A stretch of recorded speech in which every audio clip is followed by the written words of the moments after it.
নিশ্চিতভাৱে দলগাঁও সমষ্টিটো কংগ্ৰেছে ৰাজ্য দল এৰি দিয়াৰ পিছত আজিও প্ৰতিক্ৰিয়া অব্যাহত আছে আৰু দলগাঁও কংগ্ৰেছ কৰ্মীসকলে কোনো কাৰণতেই মিত্ৰতা মানি লোৱা নিবিচাৰে আৰু ইতিমধ্যে তেওঁলোকৰ সকলোৰে উমৈহতীয়া প্ৰাৰ্থী আইনুল হকে মনোনয়ন দাখিল কৰিছে। তেখেত প্ৰাৰ্থী হ'ব আৰু অসমৰ ভিতৰতেই সৰ্বাধিক ভোট থকা সমষ্টি হয় দলগাঁও সমষ্টি। প্ৰায় 3,70,000 ভোট আছে আৰু এই সমষ্টিটোত কিন্তু কোনো কাৰণতে তেওঁলোকে কংগ্ৰেছ কৰ্মীসকলে কোনো কাৰণতে ৰাইজৰ দল আৰু কংগ্ৰেছৰ মিত্ৰতা মানি লোৱা নাই। তেওঁলোকে যাম পোনে পোনে কংগ্ৰেছ কৰ্মী আছে, মই আপোনাৰ ওচৰলৈ আহিছোঁ। এতিয়া মিত্ৰতা হৈছে আৰু আপোনালোকৰ উমৈহতীয়া প্ৰাৰ্থী আইনুল হকে মনোনয়ন দাখিল কৰিছে। যিটো ৰাজ্যৰ দল আৰু কংগ্ৰেছৰ মিত্ৰতা কি ক'ব?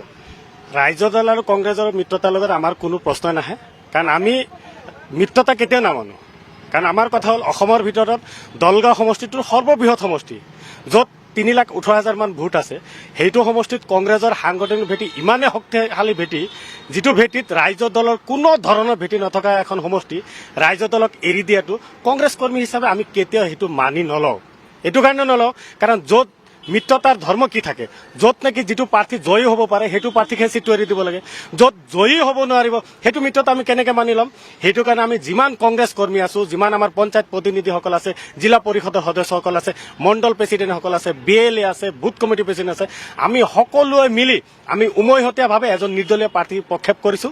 তেখেত হ'ল আইনুল হক ডাঙৰীয়া।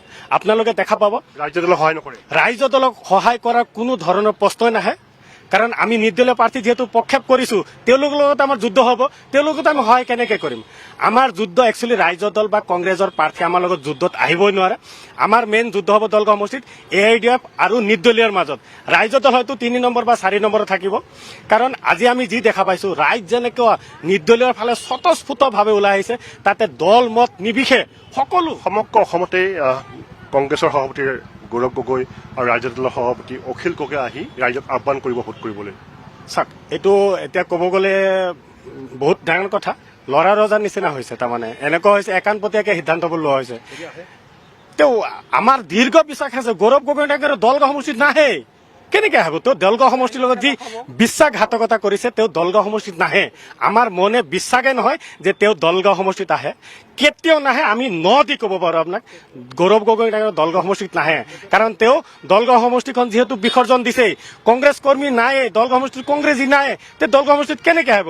আৰু তেওঁ দলগাঁও সমষ্টিত আহি ৰাইজৰ দলৰ হৈ বা মিত্ৰজোঁটৰ হৈ ভোট ভিক্ষা কেতিয়াও নোখোজে। আমাৰ বিশ্বাস আছে, কাৰণ ৰাইজ যিহেতু নিৰ্দলীয় প্ৰাৰ্থী আইনুল হকৰ লগত আছে, সেইটো কাৰণে গৌৰৱ গগৈ ডাঙৰীয়া কেতিয়াও দলগাঁও সমষ্টিত নাহে আৰু মিত্ৰজোঁটৰ প্ৰাৰ্থীৰ হৈ তেওঁ কেতিয়াও ভোট নিবিচাৰে। মই আপোনাৰ ওচৰলৈ আহিছোঁ। ইতিমধ্যে ৰাজ্যৰ দল আৰু কংগ্ৰেছৰ মিত্ৰতা আহিছে দলগাঁৱত, কেনেধৰণে আগবাঢ়িব? ৰাজ্যৰ দলৰ ইয়াত কোনো ভেটি নাই, ইতিমধ্যে কৈয়ে গ'ল। আৰু ৰাজ্যৰ দল আমাৰ ইয়াত কোনো ফেক্টৰো নহয়। 3 লাখ ভোটৰ ভিতৰত 3,000 ভোট নাপায় যিটো ৰাজ্যৰ দলে, সেইটো ৰাজ্যৰ দলক কংগ্ৰেছৰ হাইকমাণ্ডে কেনেকৈ এৰি দিলে সেইটোত আমি হতবাক হৈছোঁ। আমি কংগ্ৰেছ কৰ্মীসকলে মৰ্মাহত হৈছোঁ। আমি তৃণমূল পৰ্যায়ৰ কৰ্মীসকলে দিন ৰাতি একাকাৰ কৰি কাঠি ধন খৰচ কৰি আমি দলৰ ভেটি মজবুত কৰিছিলোঁ, কিন্তু দলীয় হাইকমাণ্ডে আমাক লগত প্ৰতাৰণা কৰিলে। আৰু যিটো প্ৰতাৰণাৰ উত্তৰ অহা 9 তাৰিখে আমাৰ দলগাঁওবাসীয়ে কংগ্ৰেছ দলৰ হাইকমাণ্ডক দি দিব। আৰু নিৰ্দলীয় প্ৰাৰ্থী আইনুল হক ডাঙৰীয়াক বিপুল ভোটত জয়ী কৰাই আমাৰ দলীয় হাইকমাণ্ড কংগ্ৰেছ দলক উচিত প্ৰত্যুত্তৰ দি দিব যে দলগাঁও সমষ্টিৰ মানুহ বুৰ্বক নহয়, দলগাঁও সমষ্টিৰ মানুহ কংগ্ৰেছৰ বহতীয়া নহয়, তেওঁ সিহঁতৰ নিজৰ বিবেক ভোট দি কেনে দলগাঁও সমষ্টিক এজন উপযুক্ত নিৰ্দলীয় প্ৰাৰ্থী জনদৰদী নেতা আইনুল হক ডাঙৰীয়াক বিপুল ভোটত জয় কৰাব। সেইটো আপোনালোকে 9 তাৰিখত চাব পাৰিব। মোৰ নাম আমিৰুল ইছলাম, মই তৃণমূল পৰ্যায়ৰ কৰ্মী।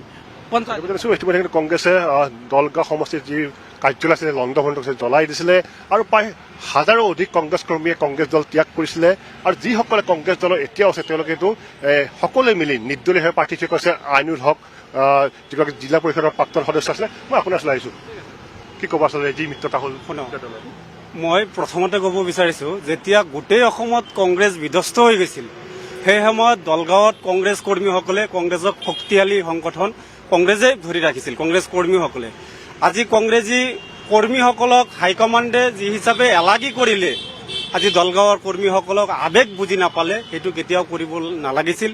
আজি আপোনালোকে জানে যে 12জন কংগ্ৰেছৰ কেণ্ডিডেট আছিল টিকেট বঞ্চিতসকলে তেওঁলোকে সমৰ্থন কৰি আইনুল হক ডাঙৰীয়াক আজি দলগাঁৱত নিৰ্দলীয় হিচাপে প্ৰাৰ্থী প্ৰক্ষেপ কৰি মানে কংগ্ৰেছ ত্যাগ কৰিছে দলগাঁও দলগাঁৱত ক'ব গ'লে এতিয়া কংগ্ৰেছ কৰ্মী গোটেই কংগ্ৰেছ কৰ্মীসকলে কংগ্ৰেছ ত্যাগ কৰি আইনুল হকৰ লগত আছে গতিকে আইনুল হকৰ জয় নিশ্চিত যিহেতু এইটো কংগ্ৰেছৰে সমষ্টি গোটেই অসমত ক'ব গ'লে আপুনি MP নিৰ্বাচনৰ কথা কওক লোকসভা নিৰ্বাচনতো কংগ্ৰেছে হায়েষ্ট ভোট পায় দলগাঁও সমষ্টিৰ পৰা MLA ইলেকশ্যনতো হায়েষ্ট ভোট পায় আপুনি যোৱা ইলেকশ্যনত আপুনি দেখা পালে যে যদি হাইকমাণ্ডে আহি কয় আজিজুৰ ৰহমানক ৰাইজে দলক ভোট দিব লাগে হাইকমাণ্ডে যদিও কয় সেইটো ৰাইজে কেতিয়া কংগ্ৰেছ কৰ্মীসকলে কেতিয়াও মানি নলয় এইটো যিহেতু আমাক আৱেগৰ লগত তেখেতে খেলা কৰিলে আমাৰ আৱেগৰ লগত আৱেগক তেওঁলোকে এলাগি কৰিলে গতিকে কেতিয়াও কংগ্ৰেছ কৰ্মীসকলে এইটো মানি নলয় আমি আইনুল হক ডাঙৰীয়াক আমি কংগ্ৰেছ কৰ্মীসকলে তেখেতক এইবাৰ আমি সকলোৱে সমৰ্থন কৰিছো আৰু তেখেতক নিশ্চয় আমি জিকাই আনিম